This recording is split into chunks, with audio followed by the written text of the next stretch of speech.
ಗದಗದ ಬೆಟಗೇರಿಯ ನಗರಸಭೆ ಸದಸ್ಯ ತಮ್ಮ ಅಧಿಕಾರವನ್ನ ದುರುಪಯೋಗ ಪಡಿಸಿಕೊಂಡು ಸಾರ್ವಜನಿಕರ ಆಸ್ತಿಯನ್ನ ಕಬಳಿಸಿದ್ದಾರೆ ಅಂತ ಹೇಳಿ ಕರ್ನಾಟಕ ಯುವ ರಕ್ಷಣಾ ವೇದಿಕೆ ಕಾರ್ಯಕರ್ತರು ಆರೋಪ ಮಾಡಿದ್ದಾರೆ.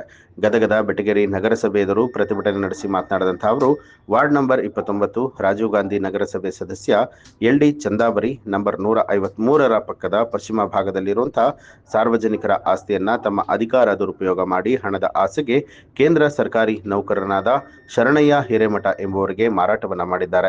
ಈಗಾಗಲೇ ಈ ವ್ಯಕ್ತಿ ಆಸ್ತಿ ತೆರಿಗೆಯನ್ನ ಪಾವತಿ ಮಾಡಿದ್ದಾನೆ. ಆದ ಕಾರಣ ಅವರಿಬ್ಬರ ಮೇಲೆ ಶಿಸ್ತುಬದ್ಧ ಕ್ರಮವನ್ನ ಕೈಗೊಳ್ಳಬೇಕು ಅಂತ ಹೇಳಿ ಆಗ್ರಹಿಸಿದರು. ಈ ಕೂಡಲೇ ನಗರಸಭೆ ಆಸ್ತಿಯನ್ನ ಹಿಂತೆಗೆದುಕೊಳ್ಳಬೇಕು ಅಂತ ಹೇಳಿ ನಗರಸಭೆ ಆಯುಕ್ತರಿಗೆ ಮನವಿ ಪತ್ರ ಸಲ್ಲಿಸಿದ ಅವರು ಕ್ರಮ ಕೈಗೊಳ್ಳದೆ ಹೋದರೆ ಉಗ್ರ ಹೋರಾಟವನ್ನ ಮಾಡಲಾಗುತ್ತೆ ಅನ್ನುವಂಥ ಎಚ್ಚರಿಕೆ ಕೊಟ್ಟಿದ್ದಾರೆ. ಏಳನೇ ತಿಂಗಳಲ್ಲಿ ನಮ್ಮ ಸಂಘಟನೆಯ ರಾಜ್ಯ ಉಪಾಧ್ಯಕ್ಷರು ಹಾಗೆ ಈ ಜಿಲ್ಲೆಯ ಉಸ್ತುವಾರಿಗಳಾದಂತ ನಮ್ಮ ಯೂಸಫ್ ಅವರು ಒಂದು ಮನವಿ ಕೊಟ್ಟಿದ್ರು ತಮ್ಗೆ. ಇದುವರೆಗೂ ಈಗ ಹತ್ತತ್ರ 7ನೇ ತಿಂಗಳು ಅಂತಂತಂದ್ರೆ ಇಲ್ಲಿಗೆ ಎಷ್ಟು ತಿಂಗಳಾಯ್ತು ಸರ್? 6 ತಿಂಗಳು 7 ತಿಂಗಳಾಗ್ತಾ ಬಂತು. ಏನ್ ಸರ್ ಒಂದ್ ಮನವಿ ಕೊಟ್ಟಿರೋದಕ್ಕೆ ಒಂದು ಬೆಲೆನೇ ಇಲ್ವಾ? ಸಾರ್ವಜನಿಕರು ಏನೋ ಪೇಪರ್ ಅಲ್ಲಿ ಬರ್ಕೊಂಬಂದ್ ಕೊಡ್ತಾರೆ, ಅದಕ್ಕೇನು ಬೆಲೆನೇ ಇಲ್ವಾ ಸರ್? ಆಯುಕ್ತರಲ್ವಾ ತಾವು? ನಾವೆಲ್ಲ ಉದ್ಯೋಗವಂತರಲ್ವಾ ಸರ್? ಕೊಟ್ಟಿರ್ತಕ್ಕಂಥದಕ್ಕೆ ಏನು ತಾವು ಆದೇಶ ಹೊರಡಿಸಿದಿರಿ ಅಥವಾ ಏನ್ ನ್ಯಾಯ ಕೊಡಿಸ್ತಾ ಇದೀರಿ? 7 ತಿಂಗಳಿಂದ DC ಪರ್ಮಿಷನ್ ತಗೋತಾನೆ ಇದೀರಾ ಸರ್ ಆ ಗೋಡೆ ಹೊಡೆದಕ್ಕೆ? ಅಂದ್ರೆ ಸರ್ಕಾರಿ ಜಾಗದಲ್ಲಿ ಯಾರು ಬೇಕಾದ್ರೂ ಬಂದು ಟೆಂಟ್ ಹಾಕ್ಬೋದು, ಒಂದ್ ವಾರ ಬಿಟ್ಟು ಕಾಂಪೌಂಡ್ ಏರಿಸಬಹುದು, ಆಮೇಲೆ RCC ಬಿಲ್ಡಿಂಗ್ ಕಟ್ಸ್ಕೊಂಡು ಸಂಸಾರ ಮಾಡ್ಬೋದು. ಅದನ್ನ ಯಾವನೋ ಇನ್ನೊಬ್ಬನಿಗೆ ಮಾರಾಕ್ಬಿಟ್ಟು ಅವ್ನ್ ದುಡ್ಡು ಮಾಡ್ಕೊಂಡು ಓಡೋಗ್ಬೋದು. ಇದೆಯಾ ಇದು ಆದೇಶ? ಸರ್, ತಮ್ಮ ಅಧೀನದಲ್ಲಿ ಬರ್ತಕ್ಕಂಥದ್ದು ಎಲ್ಲ ಲೀಗಲ್ ಆಗಿ ಬರ್ಕೊಟ್ಟಿದ್ದಾರೆ. ಯಾವ್ದೋ ಸಂಘಟನೆಯವ್ರು ಬಂದು ಬೋರ್ಡ್ ಹಾಕ್ತಾರೆ. ಸಾರ್ವಜನಿಕರ ಆಸ್ತಿನ ಹೆಂಗ್ ಬೇಕಾದ್ರೂ ಉಪಯೋಗ ಮಾಡಿಸ್ಕೋಬಹುದು ಅಂತ ಏನಾದ್ರು ತಾವು ಗದಗ ನಗರಸಭೆನಲ್ಲಿ ಏನಾದ್ರು ಆದೇಶ ಹೊರಡಿಸಿದ್ರ ಸರ್? ಕೊಡಿ ಸರ್, ಮಾಹಿತಿ ಕೊಡಿ ಸರ್.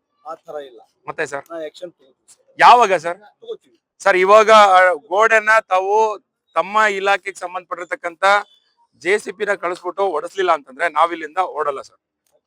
ಇದಕ್ಕೆ ಒಂದು ಕಾಂಪೌಂಡ್ ನ ಹೊಡ್ಸೋದಕ್ಕೆ DC ಆದೇಶ ಬೇಕು ಅಂತ ಮೊನ್ನೆ DC ಅವ್ರೇನು ರೆಸಲ್ಯೂಷನ್ ಕೊಟ್ಟಿಲ್ಲ ಸರ್. ಹೇಳಿ ಸರ್. ಓಕೆ, ಅಡ್ಮಿನಿಸ್ಟ್ರೇಟರ್ ಅವರೇ ಇದ್ದಾರೆ. ಯಾರು ಸರ್? ಜಿಲ್ಲಾಧಿಕಾರಿಗಳೇ ಅಡ್ಮಿನಿಸ್ಟ್ರೇಟರ್, ಆಡಳಿತಾಧಿಕಾರಿಗಳು ಅವರೇ ಇರೋದ್ರಿಂದ ಅವ್ರ ಗಮನಕ್ಕೆ ತಗೊಂಡು ನಾನು ಅದನ್ನ ಆಕ್ಷನ್ ತಗೋತೀನಿ. ಈ ನೀವು ತಗೊಳ್ಳಿ ಸರ್. ನಾವು ಸಾಯಂಕಾಲ ಆದ್ರೂ ಪರವಾಗಿಲ್ಲ, ನಾಳೆ ಆದ್ರೂ ಪರವಾಗಿಲ್ಲ, ಇಲ್ಲೇ ಕೂತ್ಕೋತೀವಿ. ಶಾಮೇನ ಹಾಕ್ಸ್ರಿ ಅಧ್ಯಕ್ಷರೇ, ತಗೊಳ್ಳಿ ಸರ್. ನಮಗೆ ಅದು ಇರೋಂತ ಗೋಡೆ ಬಹಳ ಚಿಕ್ಕದು. ಅವನ ಖಾಸಗೀಕರಣಕ್ಕೆ ಅದನ್ನ ದುರುಪಯೋಗ ಪಡಿಸ್ಕೊತಿದ್ದಾನೆ. ಹೌದು, ಆ ಸೈಟ್ ನಂಬರ್ ಇಲ್ಲ, ಅದಕ್ಕೆ ಸಂಬಂಧಪಟ್ಟಿರ್ತಕ್ಕಂಥ ಯಾವುದೇ ಆದೇಶ ಇಲ್ಲ. ಅವನ ಹೆಸರಲ್ಲಿ ಟ್ಯಾಕ್ಸ್ ಅನ್ನ ತುಂಬಿದಾನೆ ಅಂತಂದ್ರೆ ಹೆಂಗ್ ತುಂಬಿಸ್ಕೊಂಡ್ರಿ?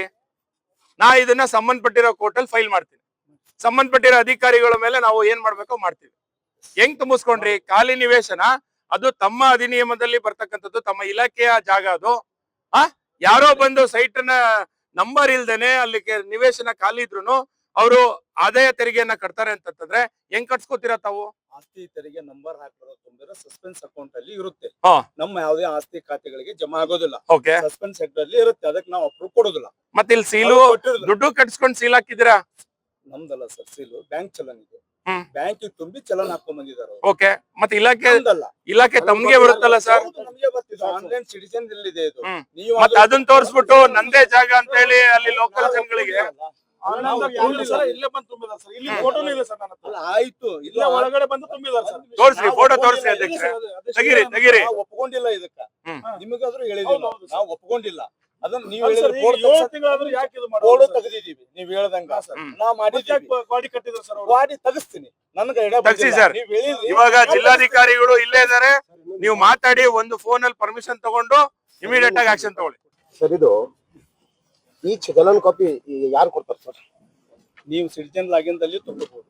ಅಲ್ಲ, ನಾವು ಪುರಸಭೆಯಲ್ಲಿ ನಾವು ಇದನ್ನ ಕಾಫಿ ನಮ್ಗೆ ಕೊಡ್ತಾರೆ ಸರ್. ಟೌನ್ ಮುನ್ಸಿಪಲ್ ಕೌನ್ಸಿಲ್ ನಲ್ಲಿ ಕೊಟ್ಟದಿಂದ ನಾವು ಕಾರ್ಪೊರೇಷನ್ ಬ್ಯಾಂಕ್, ಸ್ಟೇಟ್ ಬ್ಯಾಂಕಿಗೂ ನಾವು ಕೊಡ್ತೀವಿ. ನಿಮ್ಮ ಆಫೀಸ್ ದಿಂದ, ನಿಮ್ಮ ಕಾರ್ಯಾಲಯದಿಂದ ಕೊಟ್ಟಿರ್ತಾರೆ. ಜನರೇಟ್ ಆಗ್ಬೇಕು. ಒಂದು ಮುನ್ಸಿಪಾಲಿಟಿಯಲ್ಲಿ ಆದ್ರೂ ಕೊಡ್ಬೋದು, ಒಂದು ಆನ್ಲೈನ್ ಸೆಂಟರ್ ನಲ್ಲಿ ಆದ್ರೂ ನೀವೇ ತಗೋಬಹುದು. ನಿಮ್ ಗೂಗಲ್ ಪೇ, ಫೋನ್ ಪೇ ಇತ್ತು ಅಂತಂದ್ರೆ ನೀವು ಅದ್ರ ಮೂಲಕನೇ ನೀವು ಟ್ಯಾಕ್ಸ್ ಅನ್ನು ಕಟ್ಟಿ ಕ್ರಿಯೇಟ್ ಮಾಡ್ಕೋಬಹುದು. ಆಯ್ತು ಸರ್, ಅವಕಾಶ ಕೊಟ್ಟಿದ್ದಾರೆ. ನಾವು ಅದನ್ನ ಒಪ್ಕೋತೀವಿ ಸರ್. ಅವ್ರು ಇವಾಗ ನಿಮಗೆ ಆಸ್ತಿ ಬಗ್ಗೆ ತೆರಿಗೆ ಕಟ್ಟಿದ್ಮೇಲೆ ನಿಮಗೆ ವೆರಿಫಿಕೇಶನ್ ಬರುತ್ತೋ ಇಲ್ವೋ ನಿಮ್ಮ ಲಾಗಿನ್ ಬಂದ ಮೇಲೆ ವೆರಿಫಿಕೇಶನ್ ನಮ್ ಲಾಗಿನ್ ಬರೋದಿಲ್ಲ, ಬಿಲ್ ಕಲೆಕ್ಟರ್ಗಳು ಆಯ್ತು ಅವ್ರವ್ರ ಸಂಬಂಧಪಟ್ಟಿರೋ ಇದಾರ ಹೆಸರು ಹಾ. ಇದಾರ ಹೆಸರು ರಾಜೀವ್ ಗಾಂಧಿ ನಗರ ಗದಗ ಇದಾರ ಹೆಸರು ಇವ್ರ ಅಪ್ರೂವಲ್ ಕೊಟ್ಬಿಟ್ಟು ಅವನೇನೋ ಹಾಕಿ ತುಂಬಿದಾನ ಹಂಗ್ ಬರುತ್ತೆ ಸರ್, ಸರ್ ಸುಮ್ನೆ ಇದು ಅಲ್ಲ ಸರ್, ಈಗ ಗದಗ ನಗರ ಪಾಲಿಕೆನಲ್ಲಿ ನಾವು ಬಂದ್ಬಿಟ್ಟು ಏನೋ ಒಂದ್ ಮಾಡ್ತೀವಿ, ನಮಗೂ ಪರ್ಮಿಷನ್ ಕೊಟ್ಬಿಡ್ತೀರ ಹಾಗಾದ್ರೆ? ನಿಮ್ ಪುರಸಭೆ ಲಾಗಿನ್ ನಲ್ಲಿ ನಾನು ಲಾಗಿನ್ ಆದ್ರೆ ನಾನು ಯಾವ್ದೇ ಆಸ್ತಿ ನಂಬರ್ ಹಾಕಿದ್ಮೇಲೆ ನಮ್ ಡೀಟೇಲ್ಸ್ ಬರುತ್ತೆ. ನೀವು ಎಲ್ಲಿವರೆಗೂ ಅಪ್ರೂವಲ್ ಕೊಡಲು ಅಲ್ಲಿವರೆಗೂ ನನ್ನ ಚಾನೆಲ್ ತಗೊಳ್ಳಿ ಬರಲ್ಲ, ಡೌನ್ಲೋಡ್ ಆಗಲ್ಲ, ತಗೊಳ್ಳಲ್ಲ. ಅಪ್ರೂವಲ್ ಇದಕ್ ಬರಲ್ಲ, ಟ್ಯಾಕ್ಸ್ ಗೆ ಅಪ್ರೂವಲ್ ಬರಲ್ಲ ಸರ್ ಟ್ಯಾಕ್ಸ್ ಕುಣಿಸ್ಕೋಬೇಕಂತಂದ್ರು ಬೇಕಲ್ವಾ? ಹಂಗೆ ದೊಡ್ಡ ಗೌರ್ಮೆಂಟ್ ಪ್ರಾಪರ್ಟಿಗೆ ಅವ್ನ್ ಹೆಂಗ್ ಟ್ಯಾಕ್ಸ್ ಕುಣಿಸ್ಕೊತಾನೆ ಹೇಳಿ ಸರ್ ನನಗೆ. ನಾನು ಹೇಳಿದಿನೆಲ್ಲ ನನ್ನ ಗಮನಕ್ಕೆ ಬಂದಿದೆ, ನಾನು ಇದನ್ನ ತೆಗೆಸಿಸ್ತೀನಿ. ತೆಗ್ಸಿದ್ದಾರೆ, ಇವತ್ತೇ ಆಗ್ಬೇಕು, ಇವತ್ತೇ ಆಗ್ಬೇಕು, ಇವತ್ತೇ ಆಗ್ಬೇಕು. ಇಲ್ಲ ಸರ್, ಇಲ್ಲ ಸರ್, ಇವತ್ತು ಆಗ್ಬೇಕು. ಅವಕಾಶ ಕೊಡಿ. ನಾವು ಆಗ್ಲಲ್ಲ, ಮಾನ್ಯ ಪೊಲೀಸ್ ಇಲಾಖೆಗೆ ನಾವು ಆಗ್ಲಲ್ಲ ಪರ್ಮಿಷನ್ ತಗೊಳಕ್ ಆಗಲ್ಲ. ಇಲ್ಲ ಆಗಲ್ಲ. ಏನ್ರಿ ಕೂರಕ್ ರೆಡಿ ಇದೀವಲ್ವೇನ್ರಿ? ರೆಡಿ ಏನ್ರಿ? ರೆಡಿ ಏನ್ರಪ್ಪ? ನ್ಯಾಯ ಬೇಕು, ನ್ಯಾಯ ಬೇಕು,